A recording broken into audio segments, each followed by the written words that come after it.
गैर मुस्लिमों में एक लेक्चर हो रहा था मेरा। एक साहब ने सवाल किया कि भाई आप इस्लाम की इतनी सारी खूबियां बयान कर रहे हैं, उसके यहाँ इंसानियत का इतना एहतराम है, लेकिन हम ये देख रहे हैं कि इस्लाम मार काट की बात करता है। मैंने कहा मार काट की बात करता है? बोले कैसे? उन्होंने जुमला जरा बदल दिया, कहा कि इस्लाम मजहब अपने सामने किसी मजहब को बर्दाश्त नहीं करता। सवाल बड़ा टेढ़ा था, लेकिन चूंकि मैं कुरान का तालिब इल्म हूं, मैंने जवाब दिया। फिर एक सवाल आपसे है, फिर लकुम दीनुकुम वलिय दीन का क्या मतलब है? आप समझा दो मुझे। तुम्हारे लिए तुम्हारा मजहब, मेरे लिए मेरा मजहब। जरा समझाइए आप। एकदम खामोश हो गया, एकदम खामोश हो गया।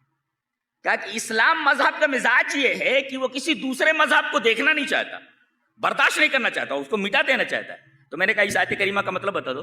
लकुम दीनुकुम वलिय दीन, तुम्हारे लिए तुम्हारा मजहब, मेरे लिए मेरा मजहब। ये क्या है? आपको अपने मजहब पर रहने की इजाजत है। फमन शाह फलियुमिन वमन शाह फलियकफुर। आपके ऊपर जबर नहीं है कि आप इस्लाम लाएं, आप अपने मजहब पर रहिए। तो आपका यह सवाल कि इस्लाम मजहब किसी और मजहब को बर्दाश्त नहीं करता, कुरान की इस आयत करीमा के खिलाफ है। अच्छा, फिर उन्होंने एक सवाल किया, फिर अगर ये इंसानियत का इतना एहतराम करता है तो बात बात में जिहाद, बात बात में मार काट की बात क्यों करता? मैंने कहा ये तस्वुर भी गलत है आपका। मैंने कहा कि बताइए आपने गीता को पढ़ा है? उन्होंने कहा हाँ थोड़ा थोड़ा से पढ़ा है। मैंने कहा मैं संस्कृत का तालिब इल्म हूं जी, मैंने बराह रास्त गीता को पहले टीका के साथ पढ़ा है और उसके बाद फिर मैंने संस्कृत से पढ़ा है जी। आप जानते हैं मुझे? बोले नहीं। मैंने कहा कि बताइए अगर जंग जुल्म के खिलाफ हो, अरे कौरवों से पांडवों ने क्या मांगा था? 5 गांव ही तो मांगे थे, 5 भाइयों के लिए एक एक गांव दे दो। दुर्योधन ने क्या कहा था? कौरवों का जो वली अहद था, उसने कहा था बगैर जंग के हम नहीं देंगे। आपको एक तिनका भी लेना है तो आपको जंग करनी पड़ेगी। अब बताइए ये मुकाबले में जो आए कौरव पांडव आमने सामने हुए, जबकि 2 सगे भाइयों के बेटे हैं, धृतराष्ट्र के और पांडव के, आमने सामने पूरे। ये क्यों खड़े हुए और इसको तायद तुम करते हो? और अजीब बात तो ये है कि जब आमने सामने हुए तो इसमें सबसे बड़ा बहादुर जो तीरंदाज है अर्जुन, वो लड़ने के लिए तैयार नहीं था। आप गीता पढ़ेंगे तो आपको मालूम होगा कि ये जाकर के पीछे बैठ गया। कहाँ? कृष्ण के रथ के पीछे बैठ गया जो कृष्ण रथ चला रहे थे, मिथोलॉजी है उनकी। तो बहरहाल उनके पीछे बैठ गया। मैं नहीं लड़ूंगा इसलिए कि ये सारे के सारे तो अपने घर वाले हैं। अब देखो 3 तरीके से समझा रहे हैं 3 शुबहे अर्जुन के जहन में, तीनों को ये जायल कर रहे। लड़ेगा क्यों नहीं? पहले इसको डांट रहे हैं, तरहीब, डरा रहे, डरा दे। अथ चेत्त्वमिमं धर्म्यं संग्रामं न करिष्यसि ततः स्वधर्मं कीर्तिं च हित्वा पापमवाप्स्यसि। जी, स्टाइल है संस्कृत श्लोक पढ़ने की जी। अथ के माने लेकिन, चेत के माने अगर। अगर तू, कौन कह रहे? कृष्ण को, अर्जुन को, जो लड़ने के लिए तैयार नहीं।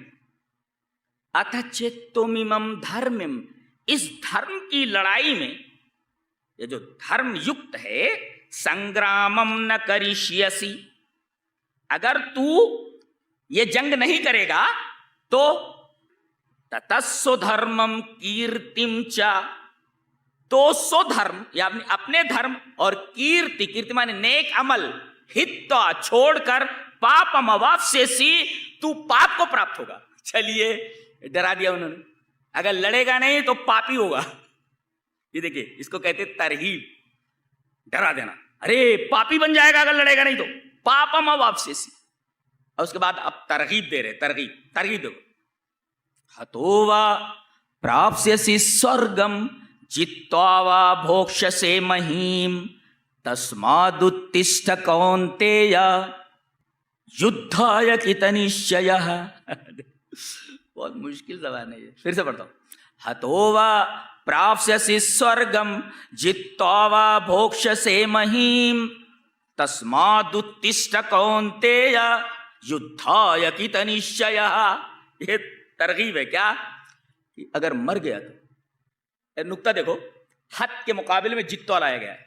जित्वा में कत्वा प्रत्यय, कर के, कर जित्वा जीत कर, हित्वा छोड़कर वगैरह, कत्वा प्रत्यय। तो मर गया तो जन्नत, हतो वा प्राप्स्यसि स्वर्गम, लड़ेगा तो दो चीजें, मर गया हता हो गया, मर गया तो जन्नत स्वर्गम, जित्वा वा, अगर जिया जिंदगी रही तो भोक्ष से महीम, तो गाजी, तो तू जमीन की चीजों को भोज करेगा, तो इस्तेमाल करेगा। तो दलील देते हुए कहा तस्मा, तस्मात माने तो इसलिए, देयरफॉर, तो तस्मात् उत्तिष्ठ कौन्तेय, ऐ कुंती के पुत्र अर्जुन, युद्धाय कृतनिश्चयः, तो युद्ध के लिए तू पूरा अज़्म करके मैदान में आ जा। अब देखिए यहां जन्नत का हवाला दे रहे, यह है तरगीब। अच्छा, एक शुबा फिर पैदा हुआ अर्जुन के जहन में, उस शुबे का इजाला करे कृष्ण, मर गया तो ये जान निकल जाएगी ना बदन से, तो अब कृष्ण उसका इजाला कर रहे हैं। क्या कह रहे हैं देखो, येनम वेत्ति हंतारम यश्चैनम मन्यते हतम उभौ तौ न विजानीतः नायम हंति न हन्यते। अजीब बात कह रहे क्या, ये एनम वेत्ति हंतारम, जो आदमी ये समझता है कि रूह मरती है और रूह मारी जाती है, अगर ये तसव्वुर है उसका, ये अकीदा है, तो उभौ तौ न विजानीतः, दोनों लाइल में, दोनों जाहिल है, नायम हंति न हन्यते, न रूह मारती है न मारी जाती है। अब देखिए जनाब, मामला ये था कि बदन से रूह निकल गई तो मतलब रूह, अरे बोले रूह मरती नहीं, रूह तो जिंदा रहती है ना, सिर्फ बदन से निकल जाती है, तो क्या करेगा लेकर के बदन, ये कह रहे हैं। अच्छा, उसके बाद कहते हैं नैनम छिंदन्ति शस्त्राणि नैनम दहति पावकः न चैनम क्लेदयन्त्यापः न शोषयति मारुतः। इस तरह पढ़ने के लिए संस्कृत का ग्रामर अच्छी तरह होना चाहिए। ग्रामर पर किताब लिख चुका हूं मैं इंशाल्लाह, 700 सफ़ात पर, इतनी ज़ख़ीम किताब, संस्कृत उर्दू ग्रामर, अब तक इंडिया में नहीं लिखा गया, तैयार हो गई, मेरी टाइपिस्ट ने पूरी टाइप कर दी अल्हम्दुलिल्लाह। तो नैनम छिंदन्ति शस्त्राणि नैनम कायदा कितना अजीब होता है देखो, मुज़क्कर अलग होता है, मैस्कुलिन जेंडर अलग होता है, फेमिनिन अलग होता है, न्यूटर अलग होता है, अजीब सा मामला है। शस्त्रम शस्त्र शस्त्राण, एक शस्त्र, दो शस्त्र, कई शस्त्र। अरबी में जैसे तस्निया होता है ना, ऐसे इसमें तस्निया होता है। अंग्रेजी में तो हम लोग बोथ से काम चलाते हैं, I will kill both of them, तो बोथ से काम चला लिया आपने, अलग से तस्निया नहीं होता इंग्लिश में जी, लेकिन इसमें तस्निया होता है अरबी की तरह। नैनम छिंदन्ति शस्त्राणि पुष्पम पुष्पे पुष्पाणि, नैनम छिंदन्ति शस्त्राणि नैनम दहति पावकः न चैनम क्लेदयन्त्यापः न शोषयति मारुतः, मारुत माने हवा। अच्छा, न एनम, न इसको, दूसरी विभक्ति इसको, न एनम वेत्ति, समझता है, ये एनम जो इसको समझता है, क्या नैनम छिंदन्ति शस्त्राणि, ये आत्मा जो है इसको छिद नहीं कर सकते आप, काट नहीं सकते, इसे काटा नहीं जा सकता। नैनम दहति पावक, पावक माने आग, आग इसको दह नहीं कर सकते, आग जला नहीं सकती। और न चैनम क्लेदयन्त्यापः, न पानी, आप माने पानी, आप यानी पानी इसको भिगो नहीं सकता। न शोषयति मारुतः, न तो हवा इसको सुखा सकती। अब बोले रूह का हाल ये है कि न तो पानी भिगो सकता है, न आग जला सकती है, न इसको काटा जा सकता है किसी शस्त्र के जरिए, और न हवा इसको सुखा सकती है। काहे को पड़ा हुआ बदन के पीछे, रूह तो है ना। और देखो तरगीब, बेचारा लड़ने के लिए तैयार हो जाता। देखो तरगीब तरहीब, और उसके बाद वो जो शुभा पैदा हुआ कि बदन से रूह निकल गई तो क्या होगा। कुरान हकीम में देखो कैसे क्या गया, जहां पर पढ़ते हो कुरान, पढ़ते गए तो खाली पढ़ रहे हो रट रहे हो, उससे क्या होता है, उससे कुछ नहीं होता। 21वां पारा खोलो, उसका दूसरा सफा, जहां, गौर से सुन रहे हो ना, जहां ईमान पर, अकीदे पर, इस्लाम पर रहना मुश्किल हो जाए तो वो जगह छोड़ दो, डटे यही रहेंगे। अरे इस्लाम पर आ जाओ, अल्लाह इंतजाम कर देगा। अगर किसी जगह पर रहना मुहाल हो जाए कि इस्लाम पर नहीं रह सकते, तुम अपने अकीदे पर नहीं रह सकते, तो वो जगह छोड़ दो। सवाल पैदा हुआ, मर गए तो क्या, मर गए तो आगे फौरन कहा गया, आप तो सफा खोल दीजिए, सुबह पैदा हो रहा है जवाब, ये कुरान हकीम का अंदाजा बोलने का, कुल्लु नफ्सिन ज़ाइक़तुल मौत, आगे फौरन बात, शुबह पैदा हुआ ना, फौरन जवाब दिया गया, किसको जिंदा रहना है, एक दिन तो सबको मर जाना है।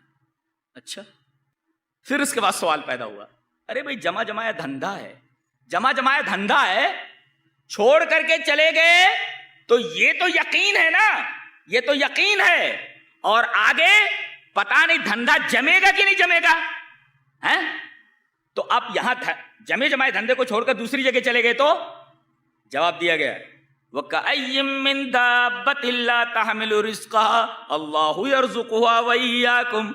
ये परिंदे देखो, कीड़े मकोड़े, ये कहां अपना रिस्क अपने साथ लिए चलते फिरते। क्या सवाल इंसान के जहन में है और किस तरह कुरान हकीम तरतीबवार जवाब दे रहा है। इस्लाम पर अगर नहीं रह सकते जगह छोड़ दो। अच्छा मर गए तो बोले मरना तो सबको है, कुल्लु नफ्सिन ज़ाइक़तुल मौत। अच्छा दूसरी जगह चले धंधा, अरे बोले कहां, वकअय्यिम मिन दाब्बतिन ला तहमिलु रिज़्क़हा।